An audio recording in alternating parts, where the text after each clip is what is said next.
And mind you, what I love about it is it's the Loki from the first Avengers. It's not the Loki that died in or Infinity War, who came a long way and already had that character development. This is the Loki that's starting from beginning and is like, who's really like, what are you talking about? I'm not going to be here. Like, do you know, still on that, do you know who I am nonsense? That was like, bro, you know, you should have learned when the Hulk threw you all over the place.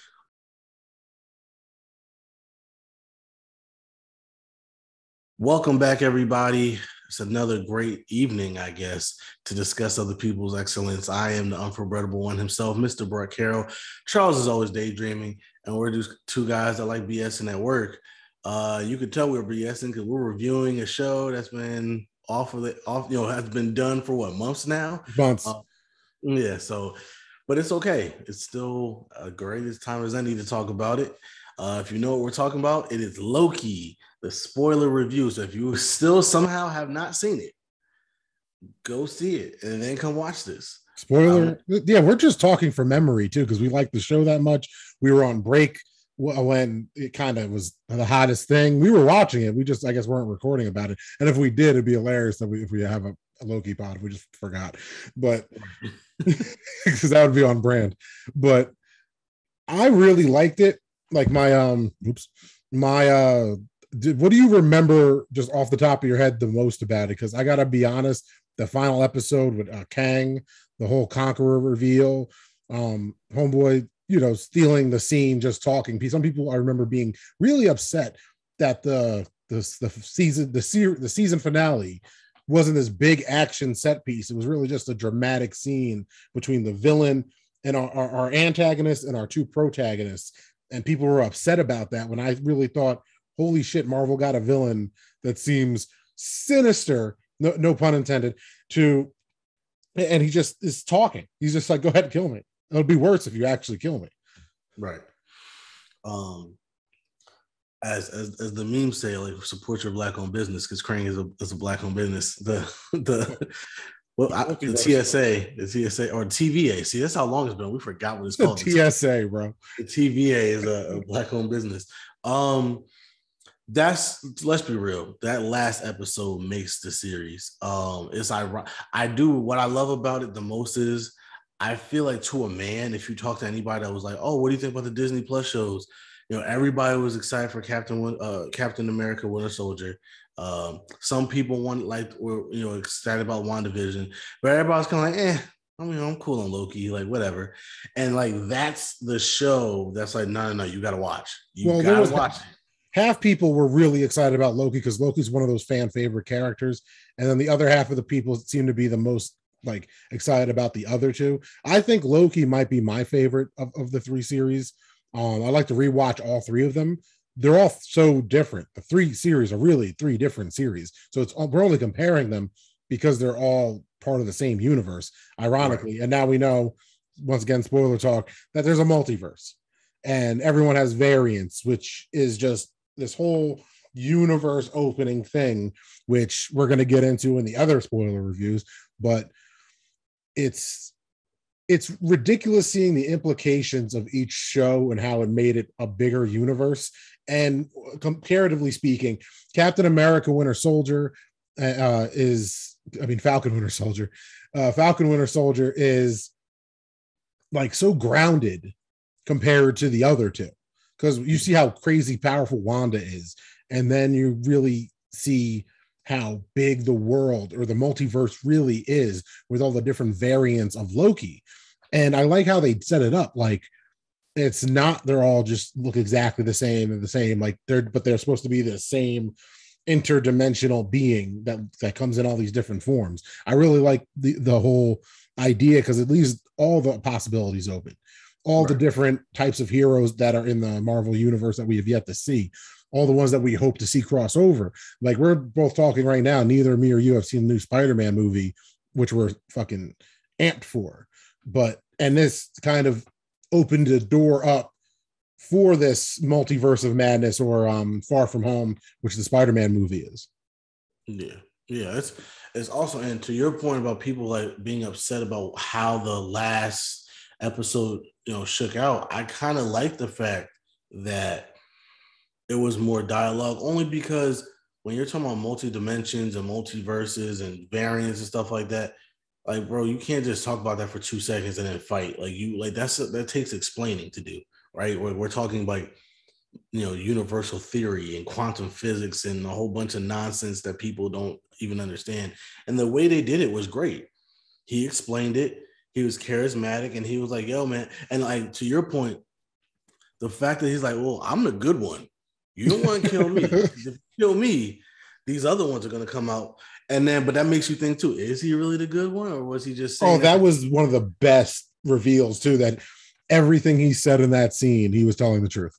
Right? He's like, I'm not lying, but I mean, at the same time, I kind of am lying. Like, is he the who says he's one of the good ones? Right? Who said that the good one won and is protecting everybody from the bad one? So it's awesome how that set up where it's like, yeah, nah, this is gonna be interesting. This is definitely gonna change everything. And to be quite honest, after the Infinity Saga, you know, I'm just gonna talk about me personally. I was kind of not as hyped for Marvel as I was before, because it's like, yeah, multiverse, okay, Spider-Man, okay, cool. Like until we see it, you know what I mean? It's one of those things I can't get excited for it. Mm-hmm. After Loki and after that episode, I was like, oh yeah, okay, Marvel has not missed a step. They know what they're doing. You know what I mean? Because you see Black Widow, and that was a prequel. WandaVision was kind of like its own one-off thing. Like it's kind of important to the plot, but not really. No, it's important because they kind of, I forget the exact word they used, but the kind of being she is, they kept saying it too. She's kind of like one of a kind. There's not variants of her, I don't think. I think she's the whatever level event. I'm going to say extinction level event. Shout out to Busta Rhymes. She's that of our universe, like the what causes a variant stream to break off. Right. I can't imagine how they got this good at this, because the stories that we're kind of talking about are fucking ridiculous. Like if you would have told us 5 years ago this is where it was going, we would be dreading it. We would be like, oh, it's going to be crap. And Marvel just keeps knocking it out of the park. Because I was not excited about Loki, and Loki became the show that arguably is my favorite out of the three. And to be fair, like, yeah, it's all about that last episode, but the series was good in general. Like I was very interested. Oh, Owen Wilson stole that show. Yeah, I was very interested week to week to see what was going on. It was clouded in mystery from the jump. And I think one of the reasons why people weren't excited about Loki, because even the trailer, there wasn't much hype around the trailer. It was like, oh yeah, this is what Loki's about. He died, but he's not dead. Timeline stuff. And it was very vague on purpose. So it was kind of like, okay, I don't know if this is gonna be cool or not. But from episode like 2 on, you were like, oh, okay, this is interesting. What's going on here? And I think they delivered a great season finale. And like I said, it's setting up everything for what's going to happen in the future. I think they did an amazing job, because what makes the shows different is Wanda is completely unique. WandaVision is completely unique on its own as a standalone one-off series. Falcon Winter Soldier could become a mini series. It could not. It was more grounded, based in fighting and super soldiers, spy based, kind of like Jason Bourne type of stuff. And also very political, unlike more than the other ones. Definitely more political. But then again, every captain, if it's Captain America and it's not political, it ain't Captain America. Right. So then you have Loki, right? And Loki shined. And Tom Hiddleston and Owen Wilson just sitting at a table talking about what makes a creation story special. Oh, when they had it was one of the deepest conversations in the MCU to date. It's one of my favorite scenes when you have Owen Wilson saying, wait, you think our creation story is ridiculous? The god of mischief. You're the god of mischief. If you're such a god, get out of here. Your story is just as ridiculous. Did you ever actually hear yourself? And he's like, what do you mean my story is ridiculous? And it's kind of like, you take a step back and you're like, oh yeah, we're siding with Loki here. And he's a Norse god. Right. And mind you, what I love about it is it's the Loki from the first Avengers. It's not the Loki that died in Infinity War, who came a long way and already had that character development. This is the Loki that's starting from beginning and is like, who's really like, what are you talking about? I'm not going to be here. Like, do you know, still on that, do you know who I am nonsense?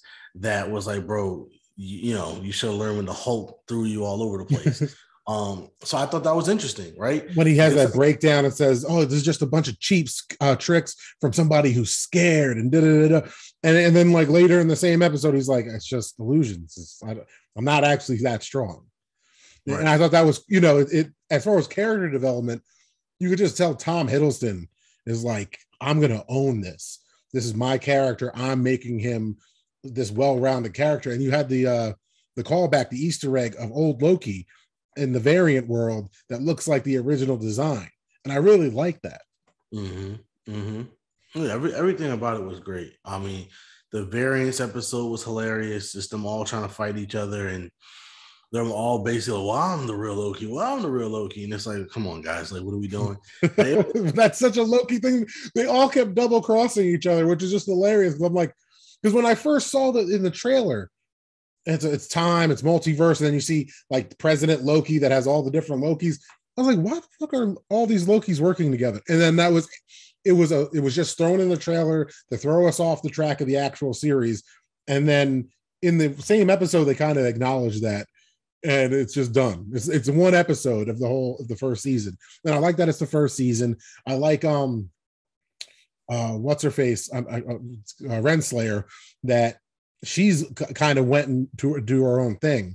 So is she with this new version of Kang? Is she running into a variant version of herself? Is she the only variant of herself that's been working with Kang?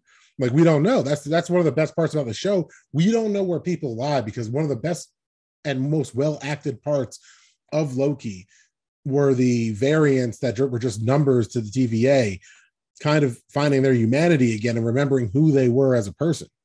Right. And really having the covers pulled back because they didn't know. Oh yeah, they're like, nah, I was born here. I grew up here. Like, I was a TVA agent my whole life. Like, no, you weren't. Somebody plucked you from the timeline somewhere else because you're a variant and wiped your brain and basically said, no, you're gonna work here now. You know, when female Loki, I like how neither of us have remembered her name so far, but she did great. When she was like, I don't make up memories, like, I just unlocked what was already there, and that was her memory. I just sat myself down and was pretending to be her friend in the memory, which this one show did so many things well that when we watch other movies that maybe or may not be Marvel properties, we see how easy it is to fuck up these characters. And the MCU gave us a Loki miniseries with Kang the Conqueror as the big bad, and there was barely any action, and me and you were like, hell yeah, can't wait for season 2. And then we have in the past, I'll go to the past, so no spoilers. We have Wolverine movies that are completely forgettable. What timeline are we in? This is a fucked up variant of Earth we're on. Like, listen, the world's burning, you got a plague, but your Marvel Cinematic Universe. I hate to say this, but once again, it's just like, bro, I really just wish Warner Brothers and DC get their shit together, because as a DC fan, I mean, as a superhero fan, as a consumer in general, I love the fact that at least one of them's gotten it right. But it's like, DC, please, like, there's a playbook out here and you guys aren't following it. I don't know what the hell you guys are doing, but there's a playbook out here. And this is somebody that says, I like the fact that DC is different. For all the people that say, oh, it's too serious and stuff like that. Like, no, I like that. Batman should not be making jokes. I'm sorry. Like, so you can be serious, but the point is, in terms of making a good movie, the playbook is still there. Like, you know, character development, story development, plot development, synergy between your movies. Stop, you know what I mean? Like, you can tell that, like, Marvel just knows what they're doing at this point. So they can come up with anything and say, okay, how do we make this work? And we're going to talk about some other movies, right? Well, we're going to talk about some other things on a different pod. But one of the things I liked about some of the other things that happened is they corrected mistakes that they made in the past and have able to totally redeem themselves in that stuff. And it's just like, see, that's what I'm saying. Like, when you just believe in what you're doing and figure it out as a team, instead of always freaking turning around and changing stuff up the moment things don't look good, it's amazing what can happen. Oh my God. If Warner Brothers was trying to do this, it would be a clusterfuck of just. They are trying to do it. Oh no! I mean the whole multiverse. Like they are trying to do it. I know. We did the Snyder Cut spoiler talk, and I'm down for if it's the Snyder universe and yada yada yada. The Snyderverse, we're all there. No, I'm talking about that's what the Flash movie's supposed to be. And wait, let's hope that's what it is. None of us think it's going to be good. Why? Whoa. This is number one, completely separate pod. Do not bring up anything that has to do with Batman or something else unless you want me going off on a tangent. I don't understand why you're doing this. You're setting our Loki pod up for failure right now. I don't understand. You're right. I'm sorry. We had a good path, and then you're just like, talk about this thing with Batman in it. Why? We say this for a rainy day, bro. Like, not rainy. It is raining today, actually. But what I liked about this that Warner Brothers would definitely fuck up is what I said before. It's a Loki show and Kang the Conqueror, and it's not corny as fuck. It's not overly dark either. I understand some people's problems with that because some of these villains are so ridiculous that you kind of have to have some type of humor to the situation and acknowledge the ridiculousness of the situation. So, I like how they do it in Loki. Loki, you were with Loki the whole time, like when he goes through the metal detector and it's like, are you a robot or have you ever thought yourself to be a robot? And he's just like, no. Wait, are there people that don't know they're robots? Like that stupid little thing right there. Amazing. It's an amazing line. That's definitely got called back to. So, and you're right. Warner Brothers and the other. I wasn't even talking about Warner Brothers. It's good you brought up Warner Brothers. I was talking about Sony, who has Marvel characters. I didn't even go to DC. I didn't want to do that because people just like to do that DC Marvel. No, keep it Marvel. It's Fox. So yeah, Sony and Fox fucked up X-Men and Spider-Man and Fantastic Four. They fucked up, but fucking up X-Men. It's civil rights. Like how'd you fuck it up? There's so much history that you could just place them into. Like they could just be in the 80s. Like it could just be happened in the 80s and the first signs of mutants were in the 60s. Yada yada yada. But anyway, once again, more tangents. I'm excited for King, and this is a little bit different because in the previous podcasts, I would ask Brett, or Brett would ask me, where do you think this is going? And we're a couple of months removed from the series finale or season finale. So we've seen Shang-Chi. We've seen other movies, depending on when you're listening to this. I don't want to say anything, but Shang-Chi is the next Marvel property. So at least that's in the timeline. I mean, this timeline, but so I, instead of what we think it's going to go, I'm just excited for how Kang fits into the greater MCU the same way Thanos did, because Thanos was a looming threat for years. And Kang seems like an overarching looming threat in a multiverse that just got humongous. Because if you don't know, you're going to know if you keep listening to the Dope Log.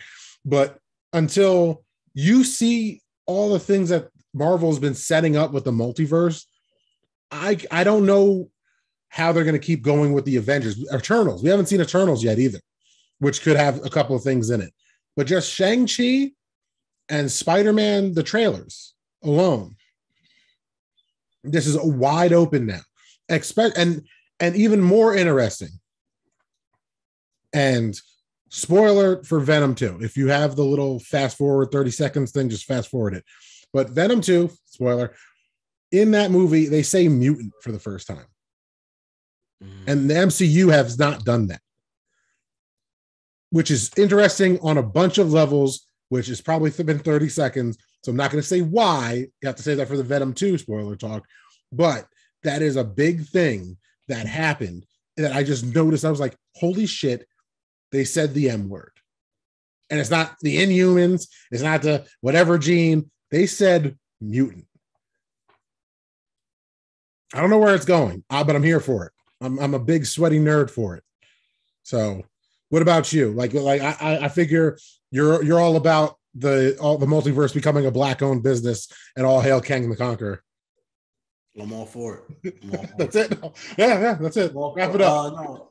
Listen, if the room verse is gonna be as fuck, at least a black guy's doing it this time. Every time an asteroid hits the goddamn planet. At least I know it's one of us. But yeah, like I said, it was a great show. It surprised me the most of all the shows. It's the one I probably liked the most all the shows, which is ironic because I thought that was the one I was going to like the least. And it's exciting. And like you said, seeing Shang-Chi, seeing some other stuff that we're not going to talk about on this pod, it just makes it that much more exciting going forward. And like I said, Marvel just knows what the heck they're doing, man. It's just, it's one of those things that you just got to tip your hat, give them a clap because it's like, yo, y'all just know what you're doing. If everyone looking, if you see me just my eyes bugging out, it's because I'm thinking of things I can't spoil on this particular pod. That we were talking about how to talk about this now because we know certain things we didn't know when this dropped. So this is probably going to be a shorter pod, which is probably why we should probably do this stuff like on time. Well, if you want us to do it on time, maybe one of us shouldn't move with absolutely nothing and just go into an empty space and not clean their computer for 3 months. And then one of us. I'm not going to say which one of us named Red was. The other one should, not have, back spasms for 3 months. Whoa. Wasn't a spasm. It was a herniated disc. I had some nerve problems. I'm not going to say who it was. How dare you? Back spasms. I wish. Like, I'm walking around. I'm Ric Flairing it, wooing all over my apartment. I'm all right. I got my health now. Feeling like $100. That's it. That's it. Yeah, not $1 million. Don't give me that. Not $1,000. Just $100. A nice dinner or something. That's what I feel like.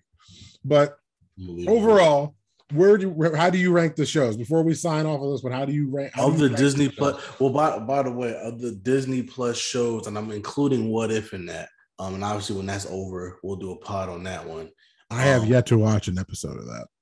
You should. I've heard. I know they're half-hour episodes, so I'm kind of waiting to do the binge. So I'm just gonna say this: of the 4, I'm gonna say What If, Loki, Falcon Winter Soldier, WandaVision. In that order. I haven't seen What If yet, so hold that to the side. And granted, I'm saying What If before the season. I think the next episode is a season finale. I think, but I think Falcon Winter Soldier is my least favorite. Really? Because WandaVision. I was on WandaVision. But WandaVision, the way it fits in the sitcom thing and how something's off. I like horror movies, man. And there's something terrifying about WandaVision that, like, for all the crap MCU gets about not being too funny, throwing in jokes when they're not appropriate, there was sheer horror in the people in WandaVision. Like, they were not having fun. It wasn't like, oh yeah, everything's fine, I guess. No, they were like, what the fuck? Like, but they let her go at the end. They did not let her go. She's a goddamn god. Like they weren't cheering. They didn't have a parade for her. They didn't have signs saying, yay, Wanda. The whole holiday celebrating the fact that they were enslaved. I don't want to hear it. There's no Wanda 10th, yo. Stop it. Like, that's how you know we're in the multiverse, because I saw a different season finale than you did. Oh yeah. Oh shit. Well, my timeline's kind of fucked up. There was a pro wrestler there's a pro wrestling Hall of Fame guy that won the presidency last time around, and shit's just been kind of crazy ever since this dude named Hussein was president before him. And then before that, we had a guy that could barely talk, kind of look like a Muppet, look a little bit like a dude doing a Will Ferrell impression. This fucking timeline's been crazy. And there's been like 5 white rappers since Eminem. Like, I don't know if that's in your timeline. Oh no, we still got those, unfortunately. Well, the one from Alabama tried saying the N-word to Royce the 5'9" in my timeline. I don't know if that happened here. That really did happen. That's not even me making anything up. Y'all got crazy, apparently. But Like I know there's some people like, oh, there goes Chuck starting all this shit. No, I wasn't. No, I wasn't. I'm just a nerd. Well, let's get out of here, man. What pod is this?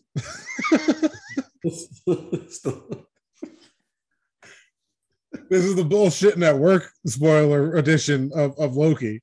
Of Loki, yes. Listen, we appreciate you listening to our Loki review, mostly because it's so damn late and we're doing it just so we could do the next two reviews because we are fans and it just kind of seems like we're cheating ourselves not talking about Loki after talking about the Nets so many damn times before they were a playoff team.